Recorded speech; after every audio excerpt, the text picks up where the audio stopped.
Hello and welcome, and I've been transported to some kind of forest. No, just kidding. I'm at the New York International Auto Show 2025 next to the all-new 2026 Subaru Outback. The Outback went to a metamorphosis. It has transformed from its legacy roots, Subaru legacy roots all the way back in the day, to now a full-fledged SUV. I'm going to talk about it, go over all the specs and features. Information is preliminary because this is to 2026. All right, let's talk about it.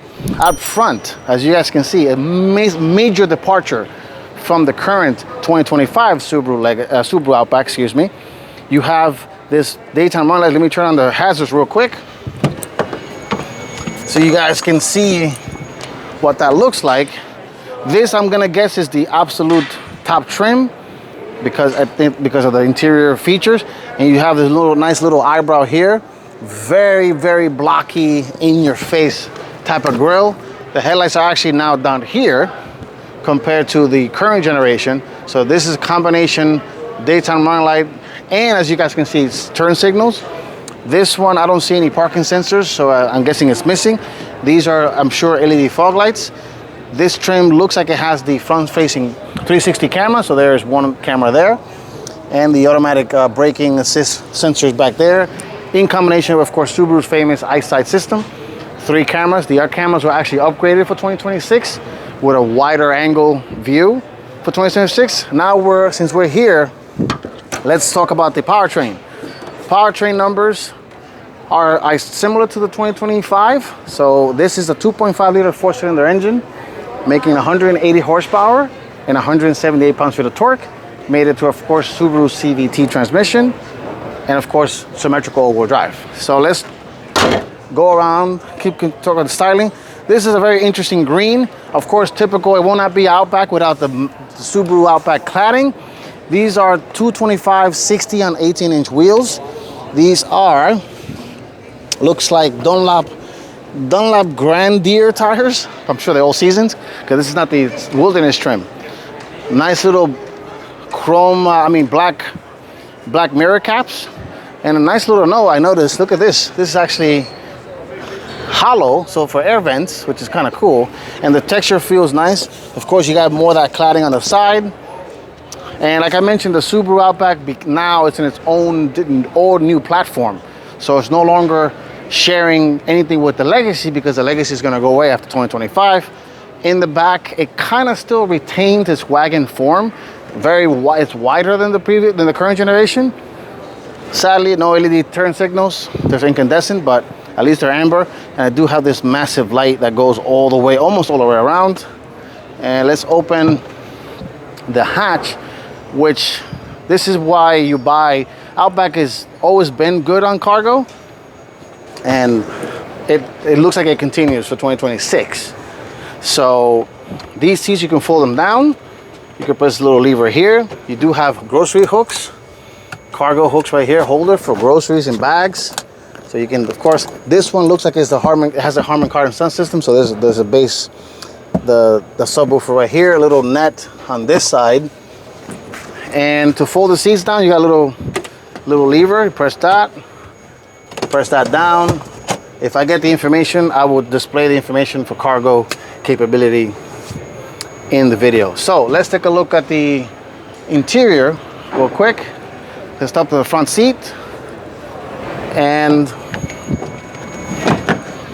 let me put the seat back up here real quick. All right, let's step inside the front of the 2026 Subaru Outback. And this one, I think I'm gonna take the liberty to say that this might be the touring trim because the leather is very, very soft in here. Very soft materials. Looks like they're heated and ventilated. Yes, they are. Sadly, I don't have the keys to do anything because this is a show vehicle. So, but this, I believe it is a 12.3-inch screen. I will insert the correct, if it is correct, I will insert the information. And Subaru's first all-digital cluster. So the Outback now for the first time has a digital cluster, which is a nice feature. Wireless Apple CarPlay, wireless Apple CarPlay, Android Auto, and dual zone climate control, as I can see here. And you do have a nice little Nice little sunroof here. Nothing crazy, but Outback owners don't really care for a panoramic anything, I guess. And nice little cubby right here. Looks like a little in tray, which is interesting. Decent sized glove box. And you do have automatic start stop engine. You have the buttons here for the front facing camera. Electronic parking brake, electronic brake, traction control on and off. Nice little decent size center console. You do have a traditional household style outlet right here, but it also has USB-C and USB-A. So you have all kind of connectivities. Wireless charger right here. Push start ignition. The steering wheel is heated. I see the heated button controls here. It does have paddle shifter for simulated gears, of course. On the left side of the wheel, you have controls for the media. And on the right side of the wheel, you have controls for the cruise control and things of that nature. And it's typical modern Subaru in terms of the wheel. Let's hop in the back seat real quick. And this is one of the strong suits of Subarus, which as an ex-Subaru owner, was always the height. So back here, it's kind of like a stadium style, where the roof kind of kinks up.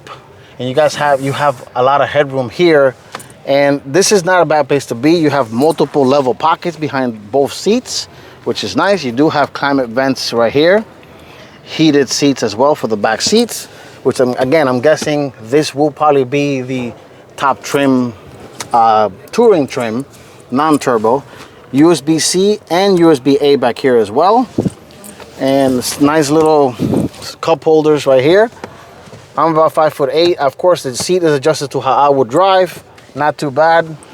And I think, let me see, these seats are reclinable, and I don't think they are. Nope, I don't think they are. They are foldable. But this has been my quick first look at the all-new 2026 Subaru Outback. Thank you for watching, and I will see you guys on the next one.